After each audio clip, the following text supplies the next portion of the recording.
My name is Evelyn Carter, and I never imagined my life would begin at a funeral. That morning, Chicago was wrapped in gray rain. The sky hung low and droplets traced slow, trembling paths down the chapel windows. Inside, my husband, Charles Carter, rested in a mahogany casket surrounded by lilies he never liked but always pretended to. We had been married for 40 years. Not the kind of marriage people write poems about.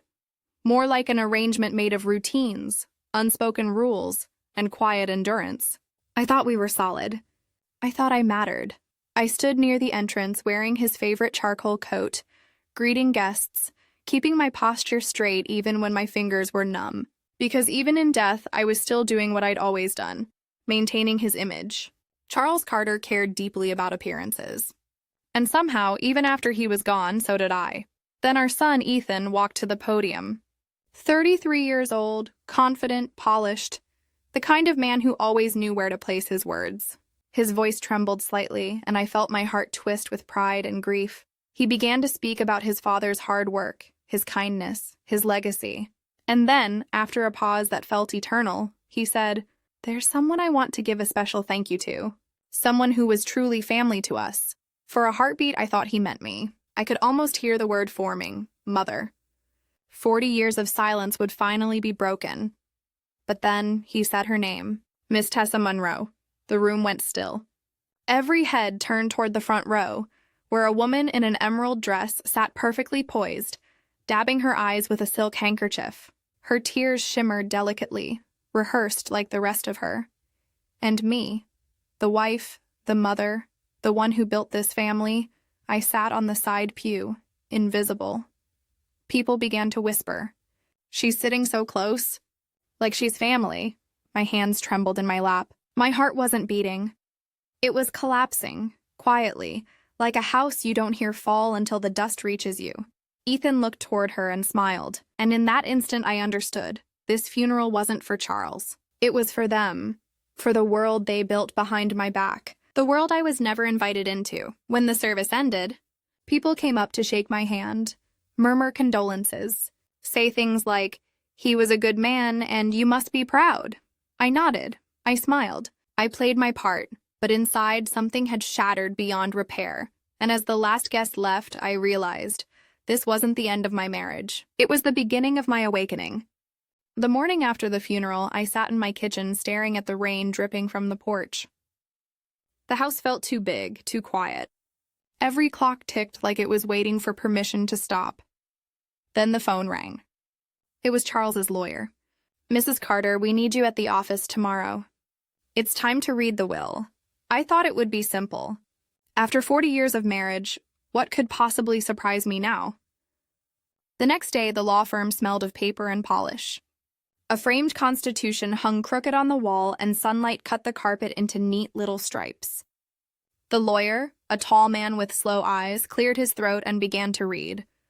"Pursuant to the will signed by Mr. Charles Carter 3 years ago, the primary residence, the Nantucket property, and the remaining assets shall be inherited by Miss Tessa Monroe." For a heartbeat, I thought I'd misheard. Then the words settled heavy as concrete. Tessa Monroe. His assistant.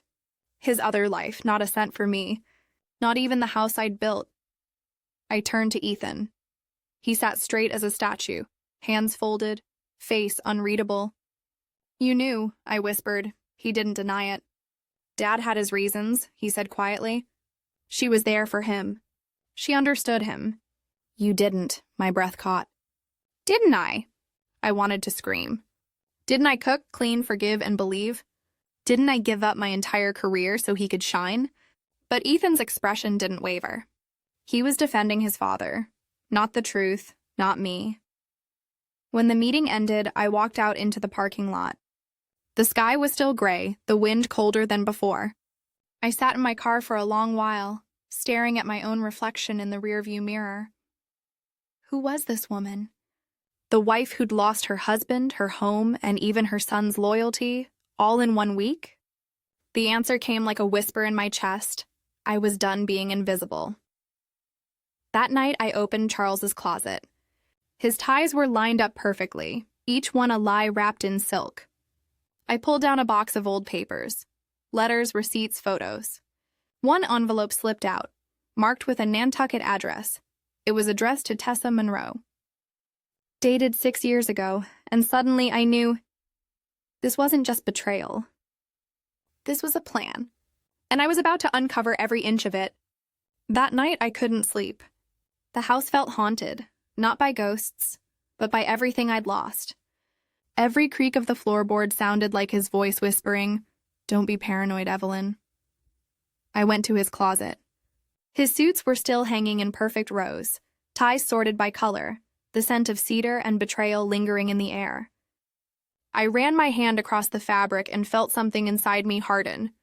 40 years of loyalty, and all I got was silence. But not anymore. I pulled down a stack of old boxes from the top shelf. Dust filled the air like old memories. Inside were papers, letters, and photo envelopes. One of them slipped out. The envelope was cream-colored, the handwriting neat, addressed to Tessa Monroe. Dated 6 years ago. Return address Nantucket, my chest tightened. Nantucket, the investment property Charles said he bought for company retreats. I'd been there with him once. He said it was too remote for me to visit again. Now I knew why.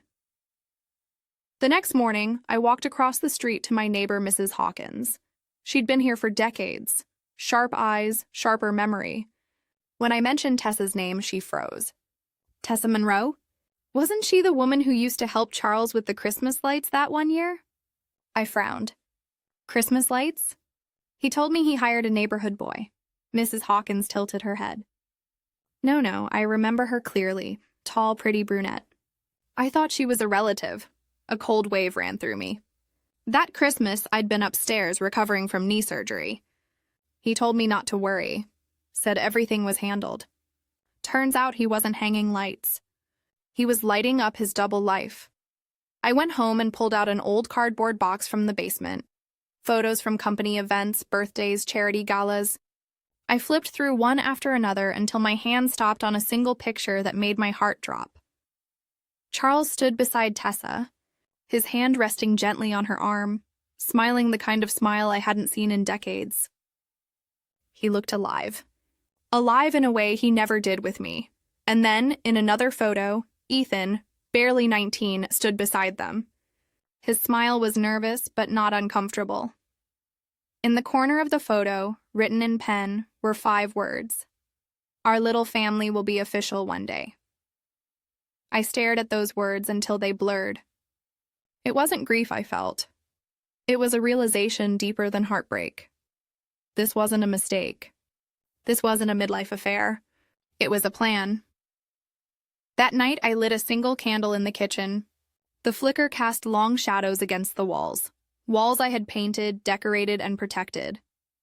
I poured myself a glass of wine I didn't even like and said out loud, "You built a new life with her, Charles. But I built you." And for the first time in my life, I didn't feel weak. I felt awake. Because somewhere deep inside me, a voice whispered, "Find the truth, Evelyn. All of it." By the next morning, my sadness had burned into something sharper, purpose. I made myself a pot of black coffee, sat at the kitchen table, and opened my laptop. If Charles Carter had spent years building a secret life, I was going to tear it apart piece by piece. First, I looked up public records for Tessa Monroe. One result stopped me cold: a single-family villa registered in her name in Lincoln Park. Purchase date: 5 years ago. The same year Charles's company launched its employee housing incentive program. I remember joking at the time, "When's my turn to see the new villas?" He'd smiled and said, "You wouldn't like it there, honey." Now I knew why. The house wasn't for clients. It was for her. That afternoon, I called Diane Reynolds, an old colleague from my consulting days, one of the few people who ever treated me like more than someone's wife. She answered on the second ring. "Evelyn Carter!" My goodness, it's been ages. "How are you holding up?" I hesitated. Then I said the words I'd been afraid to say.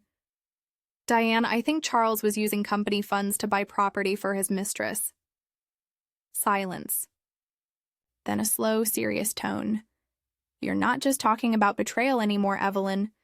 You're talking about fraud," I exhaled. "I don't care what it is. I just want the truth." We agreed to meet at her house 2 days later. When I arrived, Diane greeted me with her usual calm confidence. Her home smelled like lemon tea and printer ink. She led me to her study, a desk covered with open laptops and folders. She'd already been digging. "I pulled up archived payment records from Charles's firm," she said, scrolling through a spreadsheet. "Look at this." There it was. 3 entries labeled outside consulting support. Each payment went to a company called Quint Consulting LLC. No address. No website, nothing. Diane zoomed in on one transaction. $50,000, the same month you were recovering from surgery. I felt my chest tighten. That's when he said he was too busy to visit me at the hospital. Diane looked up from her screen, her eyes soft but steady. "Evelyn, these transfers total over $350,000. This isn't a fling. It's a funnel." That night, I sat alone in my car outside Diane's house for a long time before driving home. The sunset washed the street in amber light, and a song from the 60s played softly on the radio. The lyrics repeated, "You only find the truth when you stop pretending," and that was it. I'd been pretending my whole life. Pretending my marriage was stable, my husband faithful, my family intact. Not anymore. I was done being fooled. Done being small. I pulled into my driveway, walked straight inside, and opened my laptop again. I created a new folder. I named it Evidence. Then I started saving everything. The property records, the photos, the payments, the names. When I was done, I stared at the glowing screen and said to myself, "You wanted a caretaker, Charles. Now you've got one. I'm taking care of the truth." The following week, I called a lawyer. Her name was Laura King, mid-50s, sharp suit, sharper eyes. Her voice on the phone was calm but firm, the kind that didn't waste words.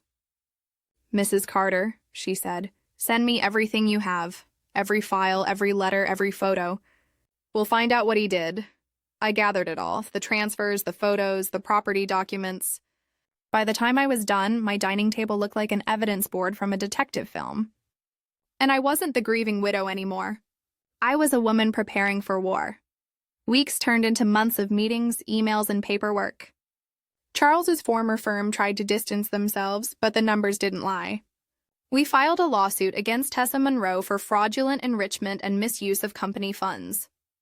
When the court date arrived, the Chicago courthouse loomed tall and cold against the gray morning sky.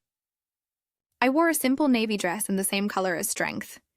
Tessa showed up in pearls and confidence, her heels clicking like applause. Ethan was there too, sitting beside her. He wouldn't even look at me. For a second, I thought I'd lose my breath. Then Laura leaned in and whispered, "Don't worry. We have truth on our side," and that was enough. The proceedings began.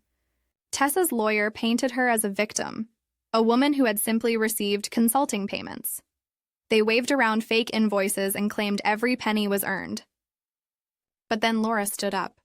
"Your Honor," she said, "those invoices are dated months after the payments. They were fabricated, and we can prove it."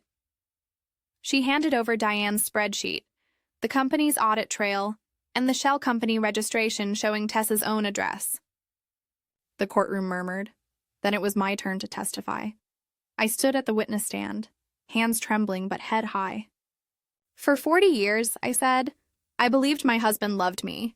I believed that sacrificing my career, my freedom, my dreams, meant something."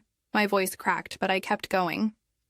"While I was cooking his dinners and managing his household, he was building another woman's future with the money I helped him earn.